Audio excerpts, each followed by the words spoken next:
Don't let dangerous nighttime driving challenges ruin your 4th of July plans. The 4th of July is one of America's favorite traditions, a time for family, friends, cookouts, and spectacular fireworks lighting up the night. But when you're behind the wheel after dark and oncoming vehicles, high beams are shining directly into your eyes, those are not the fireworks you should be watching. Hello and welcome to Throwing Your Parents Under the Bus. I'm Jane Ubel, and joining me today is veteran crash investigator and driver safety expert Mike Pehl. And on today's episode, we're talking about one of the most common and dangerous nighttime driving challenges, how to safely handle oncoming high beams without losing your focus, your lane, or your confidence behind the wheel. But first, let's see what Natasha has discovered for this week's topic. Natasha? All right, so we have Reed from Avon, Minnesota. Reed had this to say after observing drivers at night.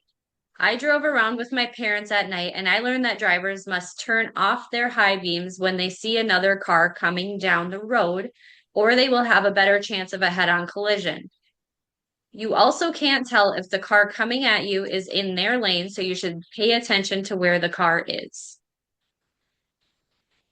Reed, yeah, great. I mean, it's one of the most difficult things that we all have to challenge because there's nothing worse than driving down a road with somebody's high beams coming at you, and it literally does, especially if it's a pickup that has some weight in the back or a car that's pulling a trailer and it makes that front end go higher, which really, and that could be why it could be low beams that are just because the car's weight is pointed up.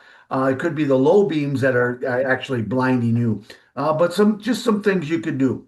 So what I like to do is in today's world, there used to be in the old days, all we did was we flashed our lights at someone and they forgot they had their high beams on. Our new cars today have automatic lights that it actually sees your car it shuts them off before you even think of it, which is cool. But guess what? Until we go through this whole new generation of cars and junk out the rest of the ones that are on the road, which is never going to happen, we have cars that have to dim them themselves. So we're assuming you're doing it right. You have your low beams on. And if you remember back at the book, it says dim your headlights is 1,000 feet for oncoming cars. And 1,000 feet, just figure 3 football fields. How about this? You see a car coming at you, shut your brights off.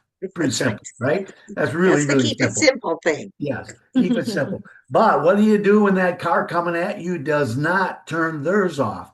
So I like to, when I see that car way in the distance, is when I like to turn mine off because that attracts the eye that I did something different. Or if you're on a low beam and they're way out where the high beams aren't going to affect them, turn your high beams on.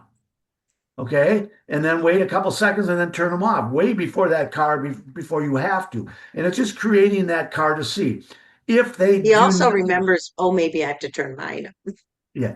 If they do not shut their high beams off, you don't want to sit and start flashing. You could just give them a quick flash, but it might be one of those people with low beams on, and then they're going to turn on and they'll turn their high beams on, and it's going to shine, and then you're going to go, oh, geez, sorry. Why didn't you get your lights adjusted? But, we have road rage is a bad thing now. So you can take, and if you focus if you focus your eyesight over to the right side edge of the road, you're still seeing, you can still see because you got to watch for that car coming over into your lane. And as the closer that car gets to you, I'm going to try and do it this way, I think. The closer that car gets to you, the more you will see if it's coming right at you. All right. When it's far away, you might not. But as it gets closer, you will start to see. But remember, you're always ready to the right, to right, to right. So if you're unsure, it might be a good idea to slow down a little bit. You also have to be aware of the traffic behind you, what's going on. So the 4th of July is cool. It's out 250 years. It's going to be a big celebration this 4th. And the problem is, it's not just the 4th. it's a week before and a week after. And dogs are going to be afraid of the fireworks. Guess what they're going to be doing? Running away, running loose. So now you have to deal with the animals shooting across. So, the bang bangs and the bong bongs and whatever, we have to deal with them. Bright lights are always been a problem. We can't solve the problem. You're going to encounter them.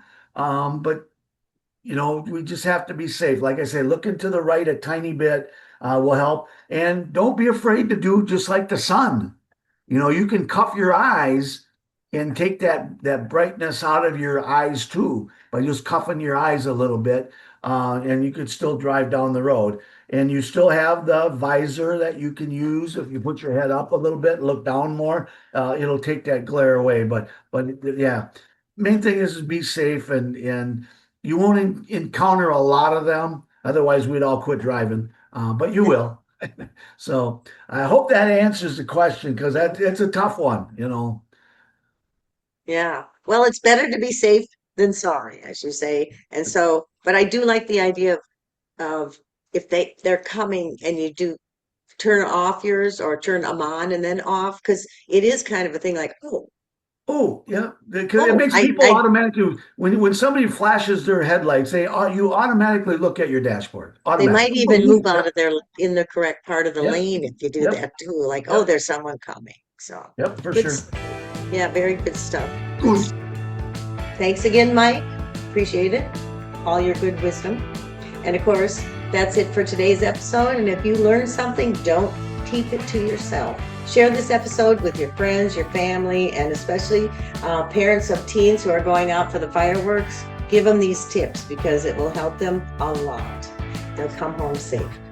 And of course, you can catch every episode on YouTube at Drive Safe, Ride Safe 1, which is the number, not the word. And if you hit subscribe, it's free and you'll be the first to know when a new episode drops.